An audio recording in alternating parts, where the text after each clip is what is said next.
morning. We're ready to start a new week in grammar, week 16. I don't know why it says imposters, but it does. But we're just going to ignore that word and go on with progressive tenses, principal parts, past participles.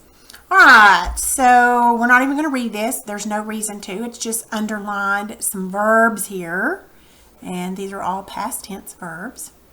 This gives us a rundown of the three principal parts of a verb. First principle, second principle, and the third principle, which of course is the past participle without the helping verb. Okay, and it gives us some sentences here.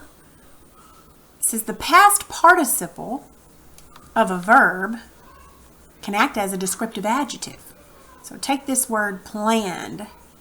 The planned vacation. Which vacation? The planned one. So that means that this past participle verb is acting like an adjective. Okay? Look at this one. Burst. The burst balloon. Which balloon? The burst balloon. This is an adjective, but it's actually a verb. The caught fish. Or the fallen tree. Okay, those are all of these verbs, the principal parts of the verbs, past participle, that are acting like adjectives. Okay, here's another one. As the clock struck 12, he heard a rustling noise in the air. By the side of the road, he saw a fox sitting. Her mother stirred the pot of boiling water. Okay. Well, let's go to this one. A simple verb simply tells whether an action takes place past, present, or future. I thought, I think, I will think. A perfect verb describes an action which has been completed before another action takes place. I had thought. I have thought. I will have thought.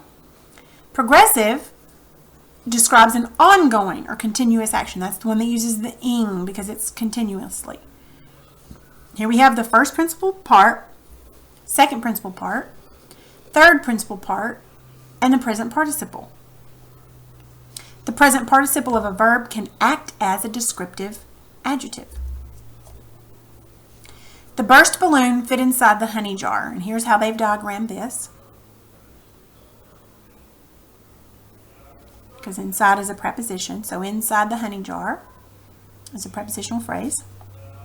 The snoring guards lay at the doorstep, fast asleep. The snoring guards lay, these snoring guards lay at the doorstep fast asleep. This wants you to go ahead and diagram these. You don't have to do that. Okay. Here we have a list that might come in handy. You've got your present participle active, present participle passive. Notice when it's active, it does not have a helping verb in front of it. Here it does. It has being. Perfect present participle, which is active, it has having in front of it, and it's active. Passive has having been, and your past participle, you just add ed, second principal part. Okay. You're probably thinking, okay, why is she showing me all this? It's all going to come together. Okay, so we're going to identify past participles that are being used as adjectives. So underline the past participles used as adjectives in the following sentences taken from Jim someone's big novel, Big Red. Okay. Draw a line from each past participle to the word modified. Not long, just long enough to get a ripped foot or a slashed side before Danny could send home the shot that would kill the bear. Can you find any in that sentence? I'll give you a hint. There's two. I don't remember what it says to do. Oh, underline them and then draw a line. Okay, so how about a ripped foot, slashed side? Ripped and slashed, those are verbs. Those are your past participles. But all he saw was the plainly imprinted tail of how the red dog had come upon the bear.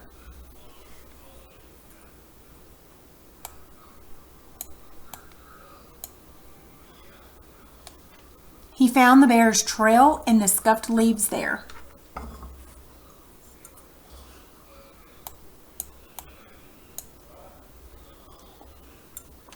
But his tongue was a dry, twisted thing that clung to the roof of his mouth.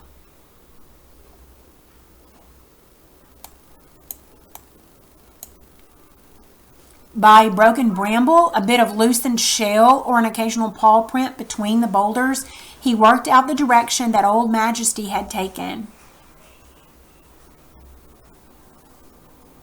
Okay, I know this one.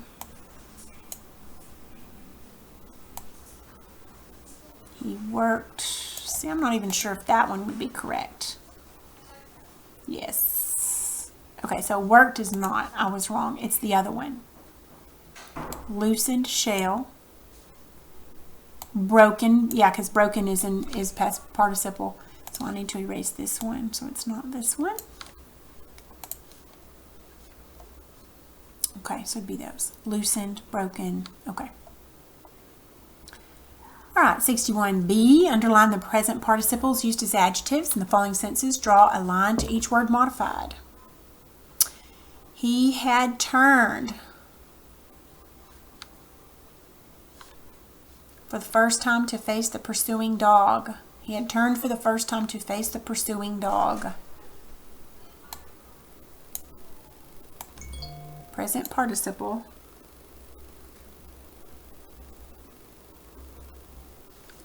Old Majesty had left his retreat by the beech tree and with whipping front paws had tried to pin the red dog to the earth.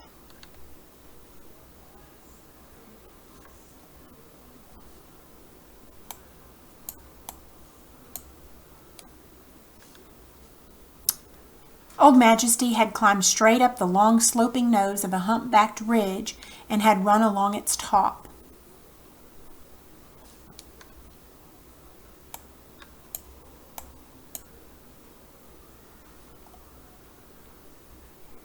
Okay, pursuing, whipping, sloping.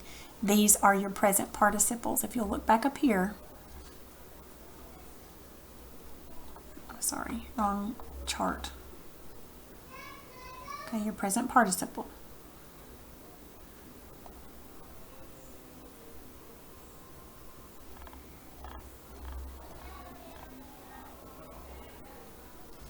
He would come with snapping jaws and slashing paws.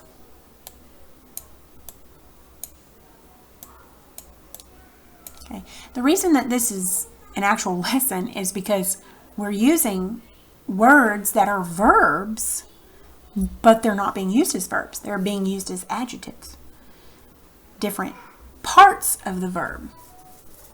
In reality, the instrument was a simple magnifying glass. I'm hoping that you're catching these before I'm doing them. In the coming months, Galileo worked to create telescopes that were more and more powerful.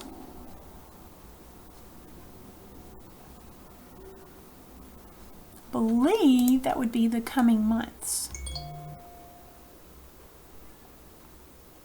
Yes.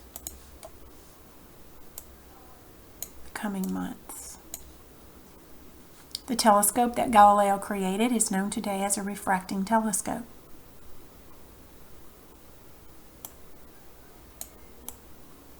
Those are verbs. All these that we underlined with ing are all the present participles being used as adjectives. Now, on your own paper, diagram these sentences. There are only 4. They're very short, so go ahead and pause it as you do that, and then we'll check those.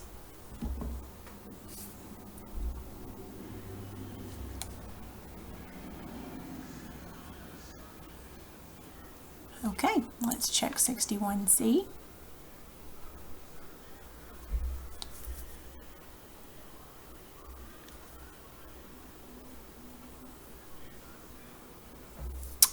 All right, that'll be all for today.